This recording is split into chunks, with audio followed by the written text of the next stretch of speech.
उसके ऊपर मैं अपना उसके ऊपर मैं टॉक देने वाला हूँ।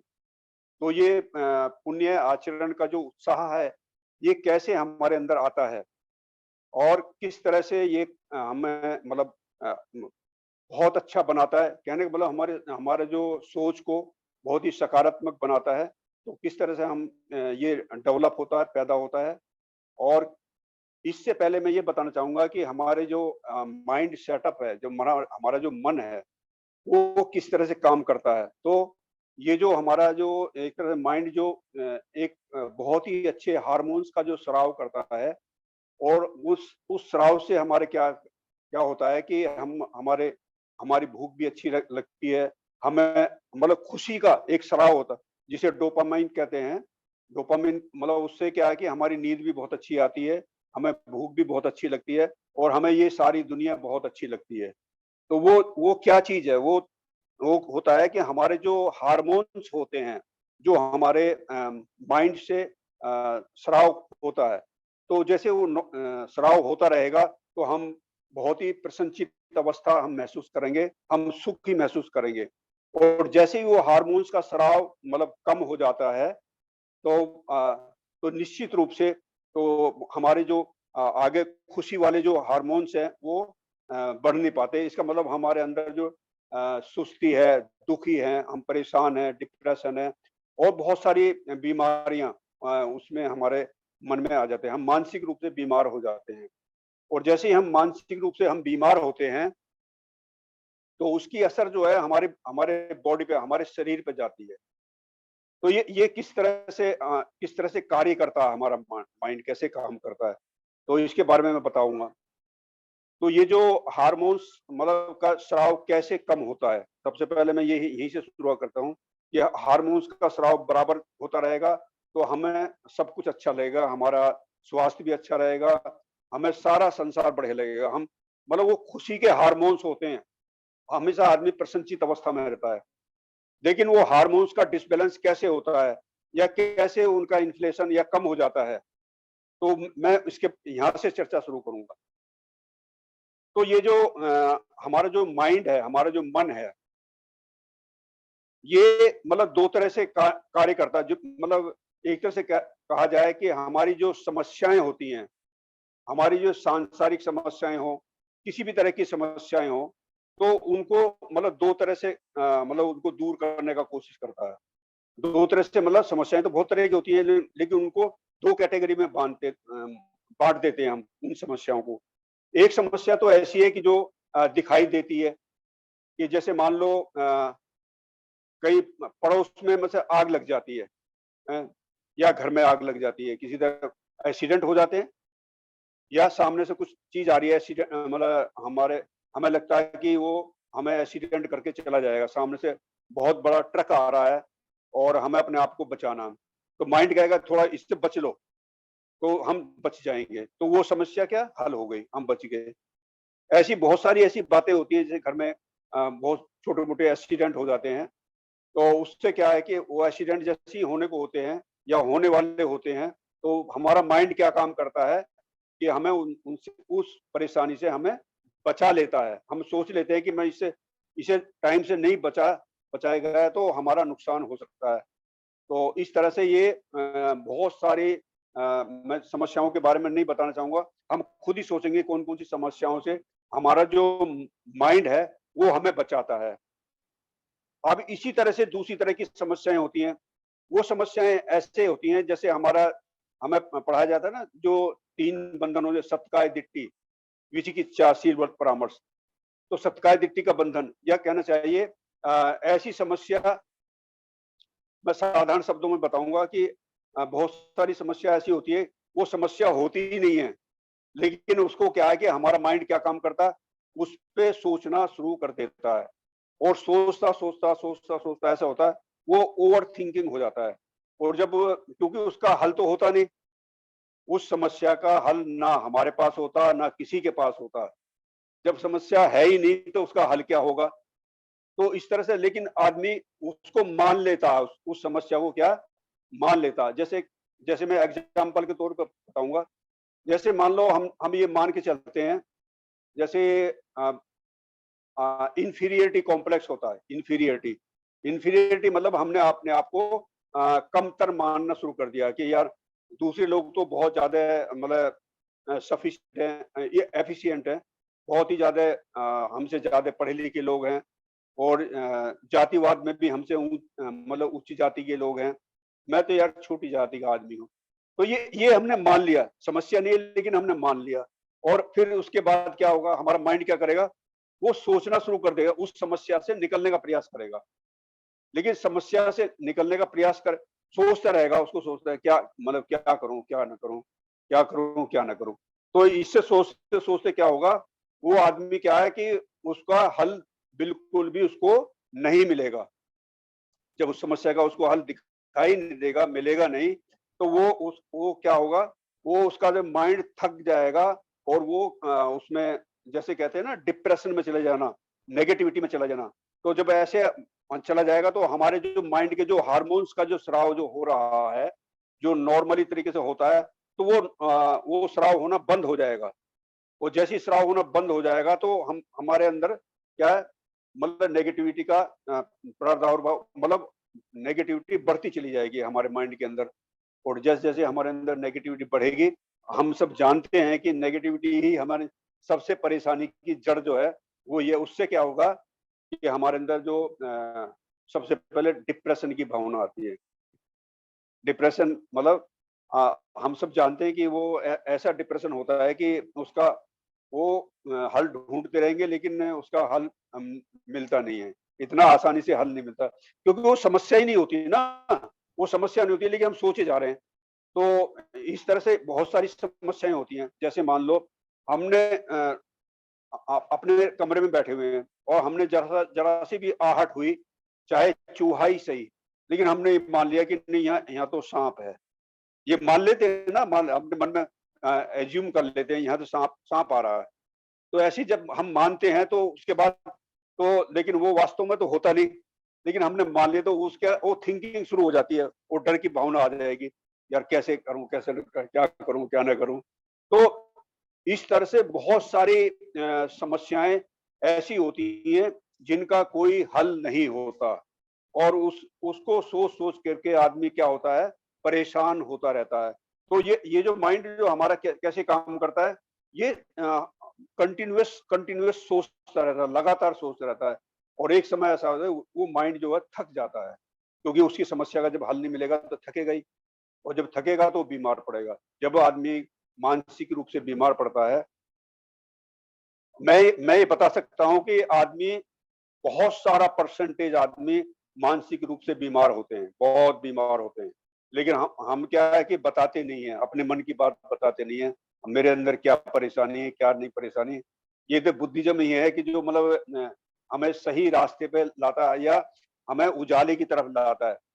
अब आपने देखा होगा, देखो मैं कई बार बताया करता हूँ कि जैसे बुद्धिज्म में ये शिक्षा दी जाती है कि, और बाकी धर्मों में जो शिक्षा दी जाती है उसके उल्टा है। जैसे कहते हैं ना, बाकी धर्मों में कहते हैं कि बंद मुट्ठी तो लाख की, और खुल जाए तो क्या हो जाती है, वो खाक की हो जाती है, ऐसा कहा जाता है। आपने भी सुना होगा कि बंद मुट्ठी लाख की तो खुल जाए खाक की। लेकिन बौद्ध धर्म में इसका उल्टा है। बौद्ध धर्म में क्या कहते हैं, बौद्ध धर्म में कहते हैं कि बंद मुट्ठी खाक की, मतलब उसकी कोई वैल्यू नहीं है, और खुल जाए तो लाख की। तो इसका मतलब क्या होता है, इसका मतलब ये है कि बंद मुट्ठी जो मतलब हम अपने आप को खोल नहीं रहे, मेरे अंदर क्या विचार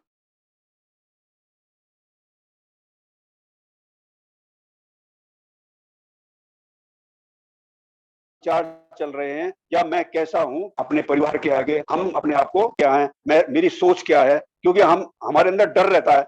यदि मैंने अपने वीक एरिया लोगों को बताए तो मेरी मेरे मतलब लोगों की इमेज मेरे प्रति क्या बनेगी, नेगेटिव, यार कैसी कैसा सोचता है यार।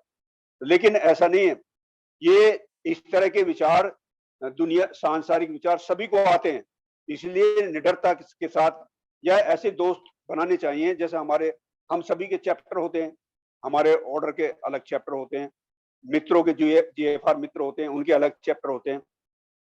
तो चैप्टरों में हम क्या काम करते हैं, वो यही काम होता है कि मेरे मन में क्या चल रहा है, पिछले सप्ताह से मतलब मेरे मन किस-किस से संपर्क हुआ, मेरा मन क्या कहाँ-कहाँ भटका, कैसे विचार। तो कहने का मतलब ये है कि हम हमारे अंदर जो भी इस तरह की सत्कार दिट्टी की जो फीलिंग है, जो धारणा बनी हुई है, उन धारणाओं को तोड़ने का या उन धारणाओं को रखने का जो प्लेटफ़ॉर्म है, वो हमारे चैप्टर होते हैं। तो चैप्टर में हम जैसी अपनी बातें रखेंगे, तो लोग उसके बारे में, क्योंकि सभी रखते हैं अपने-अपने मन की बात रखते हैं। तो वहाँ पर क्या है कि सब रखेंगे तो हमारी जो नेगेटिविटी है या जो हमारी जो गाँठें बनी हुई हैं, वो क्या खुल जाती हैं। और खुलने के बाद हम सब जानते हैं कि जैसे ही गाँठें खुल जाती हैं, तो जो हमारा जो विचारों का जो प्रवाह है, जो हमारा जो मानसिक प्रवाह है, वो बहुत ही अच्छी तरह से काम करना शुरू कर देता है। और जैसे ही वो अच्छी तरह से फ्लो में काम करेगा, तो आप निश्चित मान लीजिए, तो ये विचारों का प्रवाह इतना तेजी से आता है कि हम, वो ऊर्जा है, एक तरह की ताकत होती है, मानसिक ताकत होती है। यदि हम एक्सप्रेस नहीं करेंगे, तो उसका ब्लॉकेज हो जाता है। ब्लॉकेज ऐसे होते हैं ना, जैसे हमने देखा, जैसे आज हार्ट अटैक आता है। हार्ट अटैक क्यों आता है आदमी को? हार्ट अटैक आता ही इसलिए है कि उसका जो हार्ट को जो सप्लाई होती है ब्लड की, वो उसका ब्लॉकेज हो जाता है। ठीक इसी तरह से वो ब्लॉकेज हो जाता है, तो आदमी की डेथ भी हो सकती है, वो ठीक भी हो सकता है। टाइम से उसका ट्रीटमेंट मिल गया, ठीक भी हो सकता है, और कभी-कभी डेथ भी हो जाती है। ज़्यादातर डेथ हो जाती है। ठीक इसी तरह से हमारा जो विचारों का जो प्रवाह है, ये भी ब्लॉकेज के रूप में ये रुक जाता है। इसका मतलब है कि ये मानसिक ऊर्जा जो है हमारी रुक जाती है। वो तो शरीर का ब्लड का ब्लॉकेज होता है, ये विचारों का ब्लॉकेज होता है इस तरह से। तो हमें जो इसका बहुत ज़्यादा मतलब ध्यान रखना है। तो ये जो हमारा जो मानसिक स्राव होता है, मन का जो सकारात्मक जो स्राव होता है, वो कैसे हो सकता है? ये तो मैंने बताया कि जब हम ओवरथिंकिंग करते हैं, जब हमारे बहुत सारी समस्याएँ ऐसी होती हैं, वो समस्या होती ही नहीं है। जैसे मान लो, और भी मैं 1-2 एग्ज़ाम्पल दूँगा समस्याओं के बारे में। जैसे मान लो, अ, आदमी ने ये मान लिया वहाँ पर वो भूत है, ये भूत नाम की कोई चीज़ होती नहीं है, कि मतलब वहाँ जाएँगे, जंगल में जाएँगे, वहाँ भूत है। पहले टाइम में बहुत माना करते थे भूत होते हैं, हैं? अभी भी कुछ लोग डरते होंगे भूत है, लेकिन ऐसा कुछ होता नहीं है। लेकिन समस्या समस्या हमारे मन ने मान लिया, हमारे मन ने। तो हमारा मन जो बहुत सारी समस्याएँ ऐसे मान लेता है कि वो समस्या होती नहीं, लेकिन जब समस्या ही नहीं होती, तो उसको क्या होता है, वो वो हम ओवरथिंकिंग करता जाता है हमारा माइंड। मतलब सोचता रहता है, हल सोचता रहता है। अब हल निकले तो तभी जब समस्या हो, वास्तविक समस्या होती ही नहीं है। तो ऐसे इस तरह की समस्या हमारे मन में, बहुत सारी समस्याओं से जूझता है हमारा माइंड। और आपने देखा होगा जो डिप्रेशन के पेशेंट होते हैं ना, उनको भी इसी इसी अवस्था से गुजरते हैं बेचारे। बहुत बुरी अवस्था रहती है। तो ठीक इसी तरह ये अवस्थाएँ सभी को आती हैं। ऐसा नहीं कि कोई जो वास्तव में जो बुद्धिज़्म को सही मायने में फ़ॉलो कर रहा है, अच्छी तरह अपना आचरण कर रहा है, तो उसको तो स्वाभाविक है, धीरे-धीरे वो अपनी इससे ओवरकम कर सकता है। तो ये तो मैंने एक बताने का ये प्रयास किया कि किस तरह से ये हमारा जो मानसिक स्राव है, इसको कहना चाहिए, बहुत अच्छे जो हार्मोन्स हमारे स्राव करते हैं, उससे डोपामाइन, मतलब नींद भी अच्छी आती है, हमारी खुराक भी अच्छी होती है, हम प्रसन्नचित रहते हैं, हम उत्साहित रहते हैं। इस तरह का मानसिक वो जो स्राव, हार्मोन्स का स्राव होता है। तो उस स्राव को हम क्या काम करते हैं, मतलब हम सुखी रहने के लिए हमें क्या करना चाहिए कि जो वो हार्मोन्स हमारे कंटिन्यूअसली रिलीज होते रहें, और वो हम हमेशा प्रसन्नचित अवस्था में रहें, खुश सुखी रहें। तो मैं इसके लिए मैं एक बात बताया करता हूँ कि जैसे बुद्धिज़्म में बहुत अच्छी-अच्छी बातें हैं, बहुत अच्छी-अच्छी। अगर वास्तव में इनको फ़ॉलो किया गया, तो मैं कहता हूँ कि इस दुःख से हम, जो मानसिक दुःख है, इससे हम निश्चित रूप से बाहर आ सकते हैं। जैसे मान लो, जो पास्ट की कुछ बातें, हमारा मन कहाँ रहता है, पास्ट में। पास्ट जो बीत गया, बहुत सारी घटनाएँ, बहुत सारी परेशानियाँ से हमारा मन पास्ट से गुज़र करके आता है। तो हमारा मन क्या करता है, जो पास्ट में बात, बहुत सारी बातें मेरे से भूल हो गई थी, मेरे से ये हो गया था, तो वहीं चला जाता है। अगर बुद्धिज़्म के हिसाब से, बौद्ध धर्म के हिसाब से यदि सोचा जाए, तो पास्ट को सोचने से हमें कुछ फ़ायदा नहीं है। ना हम पास्ट को सुधार सकते, ना उसका कोई हल निकाल सकते। मतलब पास्ट को छेड़ने से या पास्ट के बारे में सोचने से कोई फ़ायदा होता नहीं है। इसलिए पास्ट को छोड़ देना चाहिए, ये हमारा बौद्ध धर्म बताता है। अब ऐसे ही हम फ्यूचर के बारे में हम परेशान होते रहते हैं, मेरा कल कैसे होगा? हम जो फ्यूचर के लिए क्या करते हैं, परेशान होते रहते हैं। मैं कल को बूढ़ा हो जाऊँगा, मैं बीमार हो जाऊँगा, मेरे बच्चे ऐसे करेंगे और मतलब ऐसे नेगेटिविटी के विचार आते रहते हैं।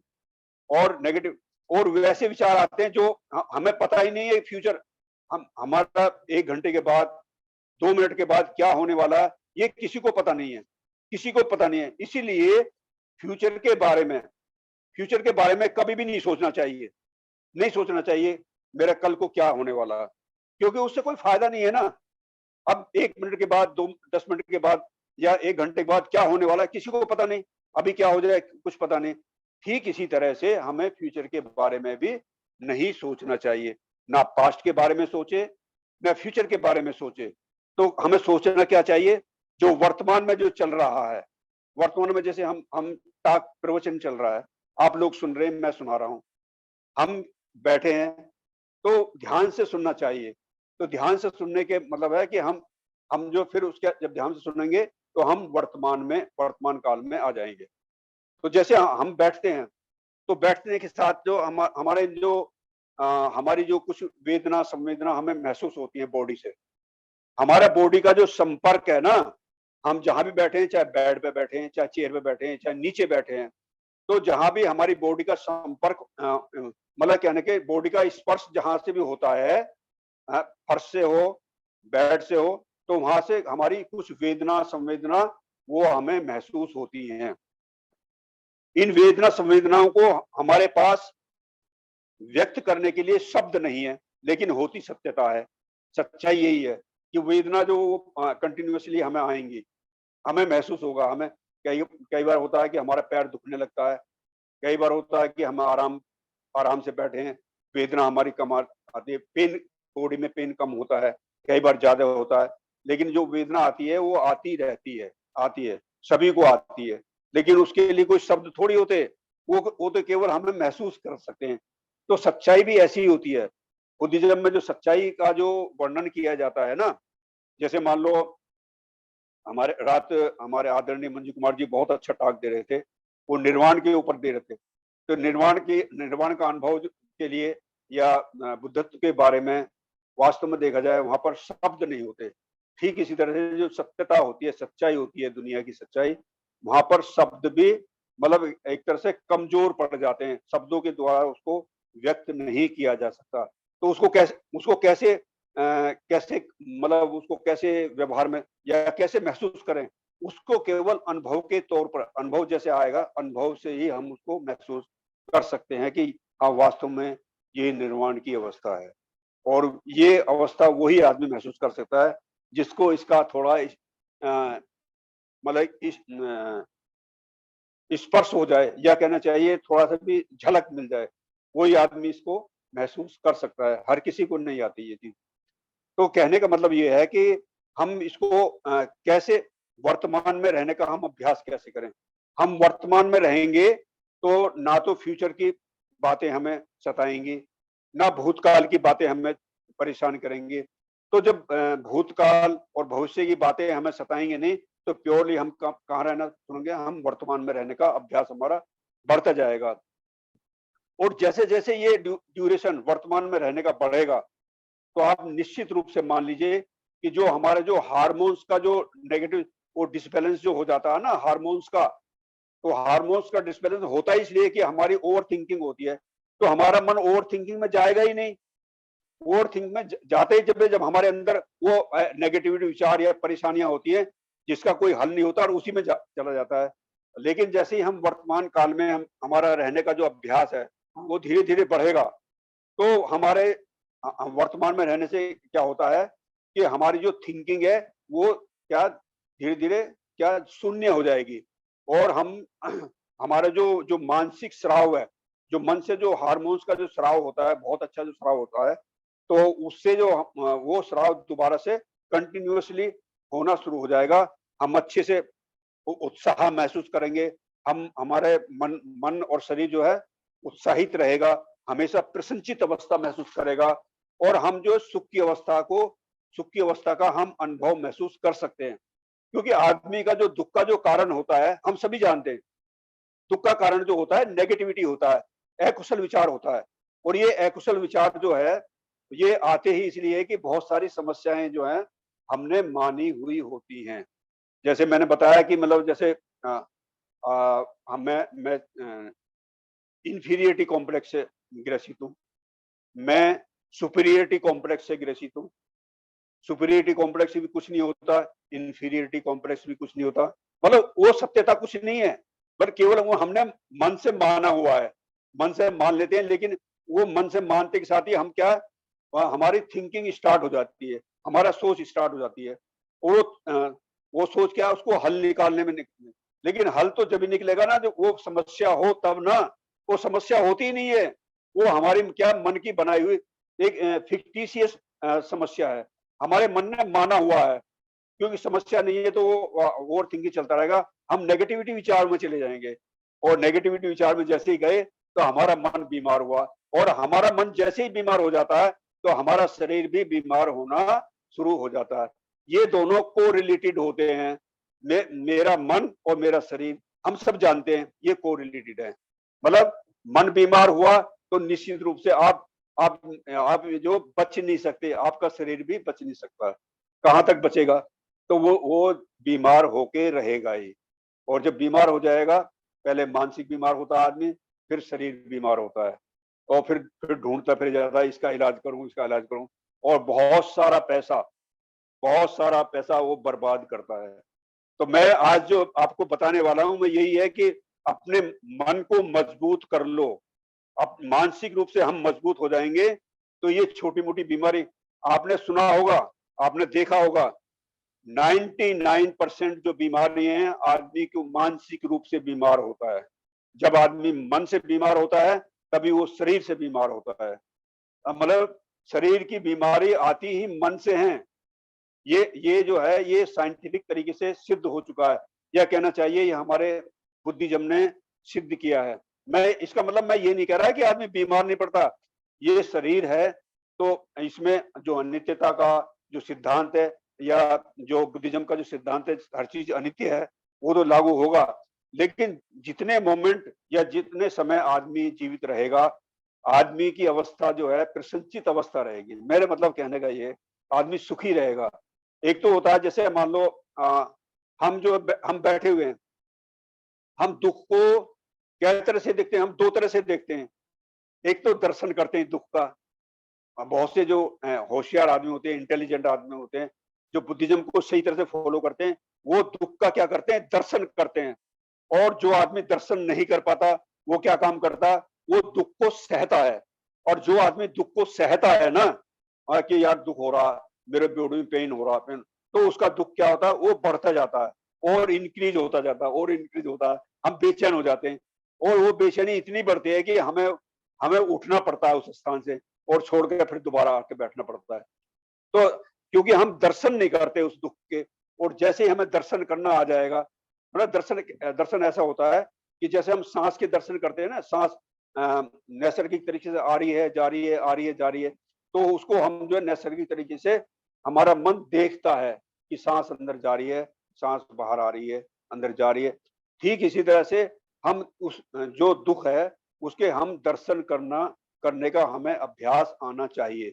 और जैसे ही हमें दर्शन करने का अभ्यास आ जाएगा तो आप निश्चित रूप से मान लीजिए कि वो जो है आप मतलब वो धीरे धीरे धीरे धीरे क्या होगा, मतलब कम होता चला जाएगा, वो दुख कम होता चला जाएगा। और एक मोमेंट ऐसा आएगा कि वो दुख जो है जीरो हो जाएगा। और फिर क्या होगा, यार वो तो दुख रहा ही नहीं, वो जो पेन हो रहा था बॉडी में वो तो खत्म हो गया। वो खत्म हुआ इसलिए कि आपने उसको दर्शन करना शुरू करिए।